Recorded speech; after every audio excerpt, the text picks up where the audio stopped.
تو بات بیان ہو رہی ہے کہ اگر کوئی جان بوجھ کر نبی صلی اللہ علیہ وسلم پر جھوٹ باندھ دے یا ایک بات کو نبی صلی اللہ علیہ وسلم کی طرف منسوب کر دے. اب اس کی دو صورتیں ہوں گی. ایک ہے اس کو یقین ہو کہ میں اپنے پاس سے یہ بات نبی صلی اللہ علیہ وسلم کی طرف منسوب کر رہا ہوں، پھر تو واضح آ جائے گا جھوٹ باندھنے میں. اور ایک ہے شک ہو کہ یہ بات پتہ نہیں ایسے ہے یا نہیں.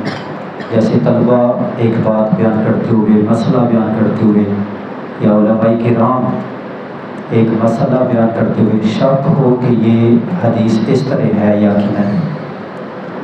آج کی حدیث اسی کے متعلق رہنمائی کرے گی. قال حدثنا ابو معمر قال حدثنا عبد الوارث بن عبد العزيز قال انس رضی اللہ عنہ فرماتے ہیں انه لیمنعنی، بے شک مجھے یہ بات روکتی ہے، ان احدثکم، کہ میں تمہیں بیان کروں حدیثا کثیرا، زیادہ حدیثیں. میں زیادہ حدیثیں بیان نہیں کرتا. کیوں نہیں کرتا؟ مجھے یہ بات روکتی ہے ان النبی، بے شک نبی صلی اللہ علیہ وسلم نے قال فرمایا تھا، من تعمد، جس نے جان بوجھ کر،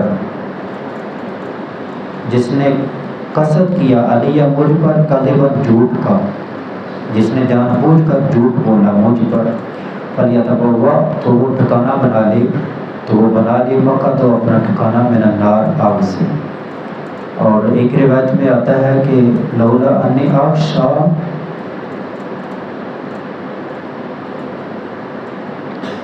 اگر مجھے اس بات کا ڈر نہ ہوتا، ان اخطئ، کہ میں غلطی کر جاؤں گا، حدیث بیان کرتے ہوئے غلطی کر جاؤں گا، یہ ڈر ہوتا ہے کہیں غلطی نہ ہو جائے.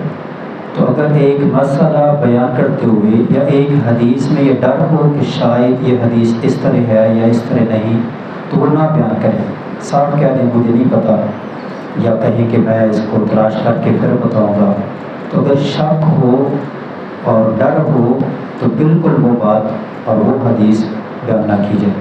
اگر پتہ ہو کہ مجھے نہیں پتا اور اپنے پاس سے گڑ کر، وہ تو اس سے بھی زیادہ سخت ہو جاتی ہے بات. اس وجہ سے بچیں. حدیث کا معاملہ انتہائی اہم ہے.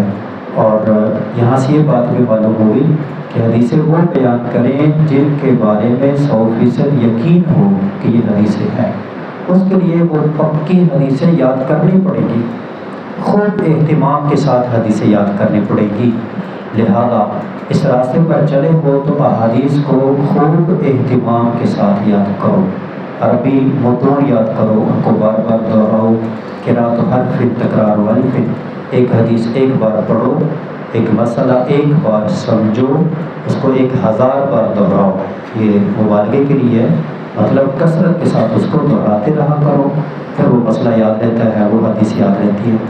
اللہ کریم سے دعا ہے کہ اللہ کریم ہمیں حدیث کا صحیح معنوں میں خاتم کرنے کی توفیق عطا فرمائے.